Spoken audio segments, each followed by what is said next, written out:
Hare Krishna Radhe Radhe welcome back to my channel हर हर महादेव श्री शिवाय नमस्तुभ्यम। फ्रेंड्स, आज हम बात करेंगे आपके लिए प्रदोष व्रत के बारे में। तो भगवान शिव को प्रदोष व्रत समर्पित होता है। उस विशेष दिन व्रतों में से एक है भगवान शिव के व्रत जो प्रदोष होता है। जो प्रदोष व्रत होता है सभी भक्तों के लिए बहुत विशेष रूप से विशेष होता है। अच्छा, जीवन के कष्टों को हरने और मनोकामनाओं को पूर्ण करने के लिए अत्यंत ही शुभ माना जाता है प्रदोष का व्रत। यह व्रत चंद्रमा के दिन यानी सोमवार को पड़ने वाले प्रदोष काल में ही रखा जाता है और प्रदोष व्रत भगवान शिव को अत्यंत प्रिय है।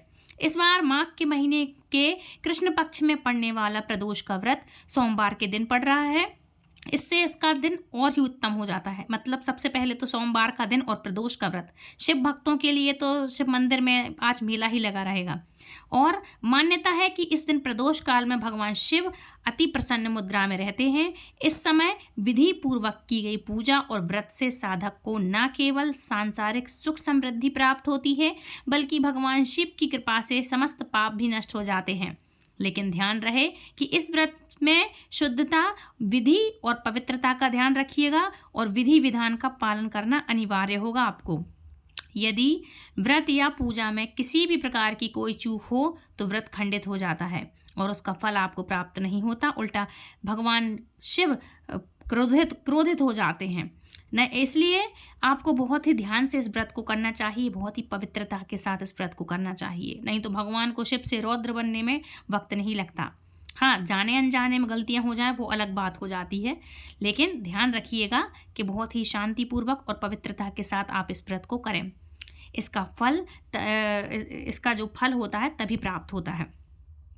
इसलिए इस व्रत को पूर्ण नियम, श्रद्धा और समर्पण से ही करना चाहिए।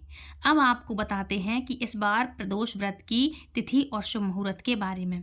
इसके अलावा आप जानेंगे पूजा के बारे में। और इस बार माघ महीने में कृष्ण पक्ष की त्रयोदशी तिथि आरंभ होगी जो कि होगी 26 जनवरी दिन रविवार की रात को 8:55 से और समाप्त होगी 27 जनवरी को सोमवार को रात 8:34 पर। इसलिए इस बार नियमों के अनुसार 27 जनवरी को सोमवार को ही सोम प्रदोष व्रत रखा जाएगा।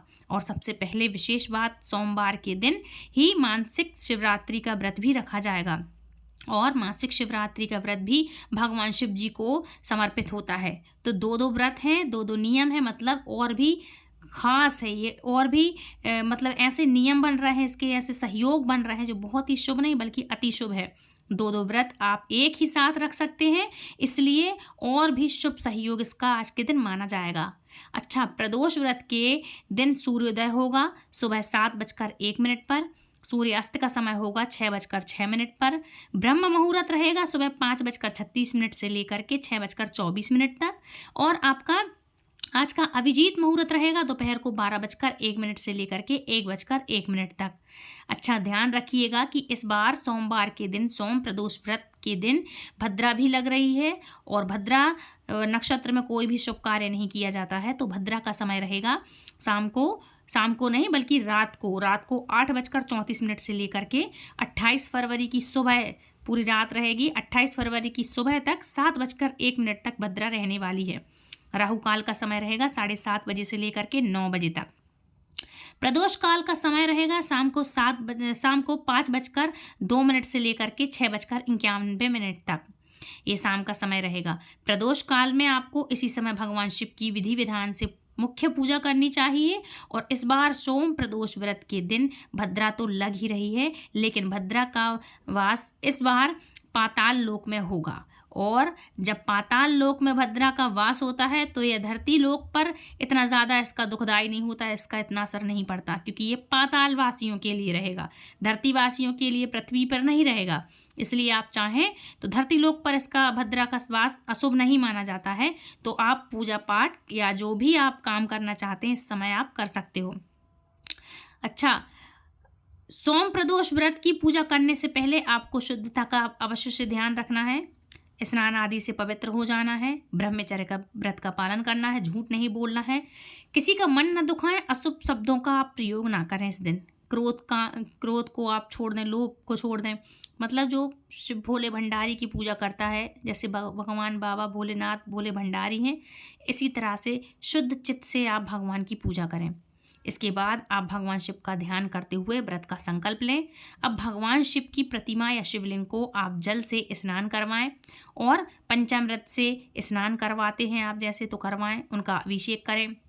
घी, दूध, शक्कर, शहद, गंगा जल जो भी आपके पास अवेलेबल है आप उसी से भगवान का अभिषेक करें और शुद्ध गंगा जल से भगवान को स्नान कराने के बाद मिट्टी या तांबे के दीपक में आप शुद्ध घी या तेल का दीपक जलाएं। शिवलिंग पर बिल्व पत्र, धतूरा, अक्षत यानी साबुत चावल चढ़ाएं और पुष्प आदि अर्पित कर सकते हैं। सफ़ेद आंकड़े के फूल चढ़ा सकते हैं, सफ़ेद फूल चढ़ाएं, कनेर के चढ़ा सकते हैं। हल्के रंग के पुष्प आज के दिन आप भगवान भोले भंडारी को अर्पित कर सकते हैं और चंदन का लेप या चंदन का तिलक करके त्रिकुंड बना सकते हैं और आप जरूर लगाएं आज के दिन। आप भी ये इनका तिलक आप घर में भी करते हैं पूजा, तो आप घर में भी त्रिकुंड का तिलक लगा सकते हैं।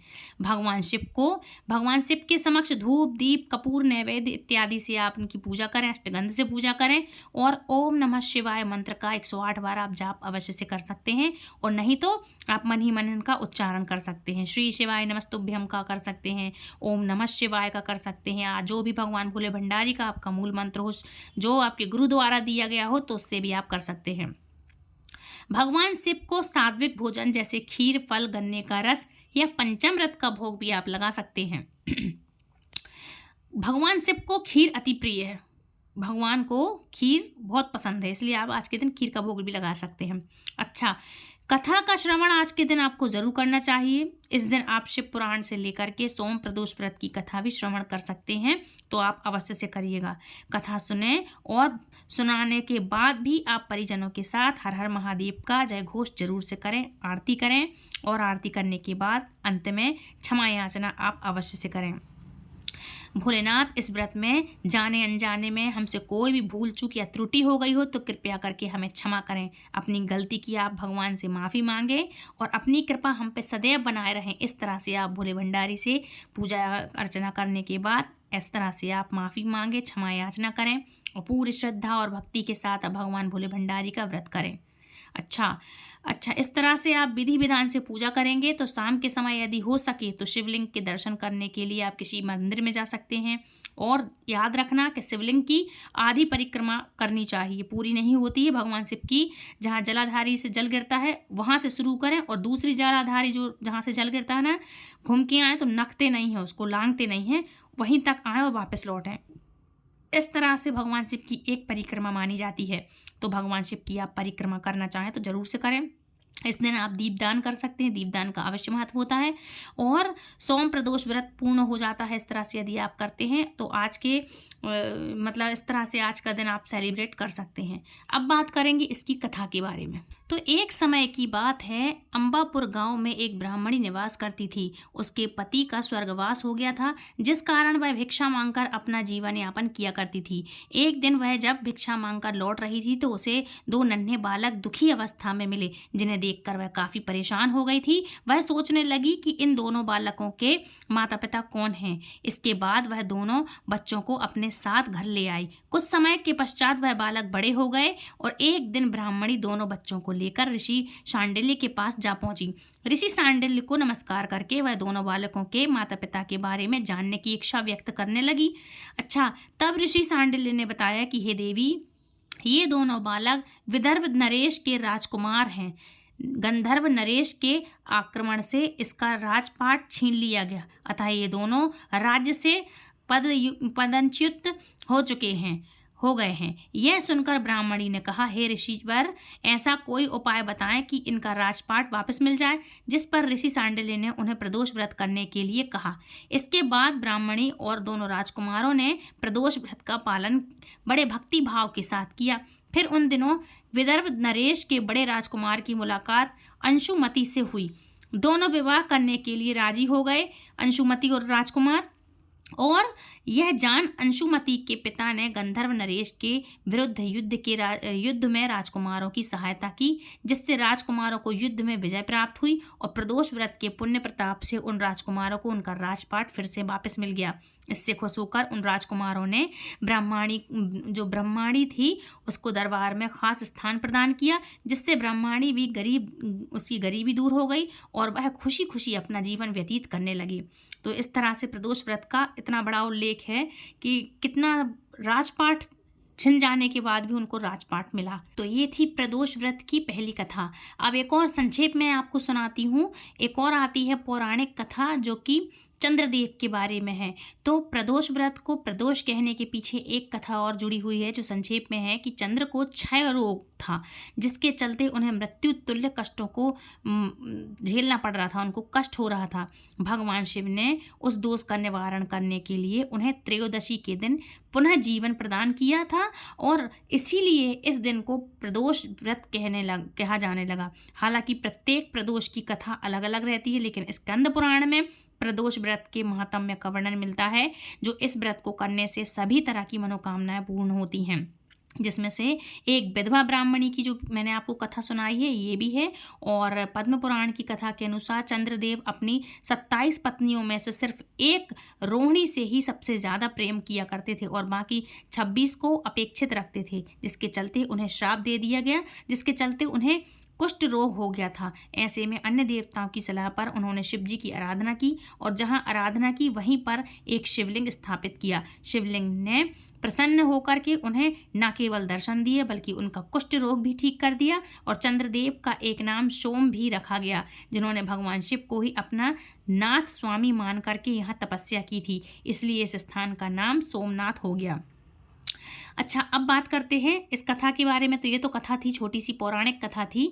और अब बात करेंगे इस समय, मतलब जब प्रदोष का व्रत करेंगे तो इसमें क्या खाएं और क्या नहीं। तो देखो, प्रदोष काल में उपवास में सिर्फ हरे मूंग का सेवन करना चाहिए, मतलब जब आप व्रत खोलेंगे, और नहीं तो फलाहार करके कर सकते हैं, क्योंकि हरा मूंग पृथ्वी तत्व है और मंदाग्नि को शांत रखता है। प्रदोष व्रत में लाल मिर्च, अन्न, चावल और सादा नमक नहीं खाना चाहिए। हालांकि आप पूर्ण उपवास या फलाहार भी कर सकते हैं, जैसा मैंने आपको बताया है, आप फल ले सकते हैं। अच्छा, प्रदोष की विधि क्या है। तो व्रत वाले दिन सूर्योदय से पहले उठें, नित्य कर्म से निपटें आप, और बाद में सफ़ेद रंग के कपड़े पहने, साफ वस्त्र होना चाहिए, नए ना हो तो साफ हो, के पहने हुए यूज ना हो, मतलब धुले हुए वस्त्र होना चाहिए। पूजा घर को साफ और शुद्ध करें। इस दिन गाय के गोबर से लीप पूत कर आप मंडप तैयार कर सकते हैं और इस मंडप के नीचे 5 अलग अलग रंगों का आप प्रयोग चाहें तो कर सकते हैं। तो बनाएं, आप रंगोली बनाएं और फिर उत्तर पूर्व दिशा की ओर मुख करके बैठें और शिव जी की पूजा करें और पूरे दिन किसी भी प्रकार का कोई भी अन्य ग्रहण ना करें, मतलब व्रत जैसे हम रखते हैं। तो फ्रेंड्स, ये थी छोटी सी जानकारी। आई होप आज की जानकारी आपको पसंद आई होगी। यदि कोई भूल चूक या कुछ गलती हो गई हो तो प्लीज़ मुझे कमेंट ज़रूर करिएगा और आप भी मत करना कोई गलती। और यदि आपको ये जानकारी पसंद आए तो दूसरों तक शेयर ज़रूर करें, अपने तक ना रखें, ताकि दूसरे लोग भी इन सब चीज़ों का बेनिफिट उठा सकें। और यदि आप हमारे चैनल पर पहली बार जुड़े हैं तो हमारे चैनल को बेल आइकन कॉल पर प्रेस करें, ताकि आने वाली हर एक वीडियो की नोटिफिकेशन सबसे पहले आप तक पहुँचे। तो फ्रेंड्स, मिलती हूँ नेक्स्ट वीडियो में, तब तक के लिए राधे राधे, हरे कृष्णा। और आप सभी के लिए प्रदोष व्रत की हार्दिक हार्दिक शुभकामनाएं। हरे कृष्णा, हरि बोल।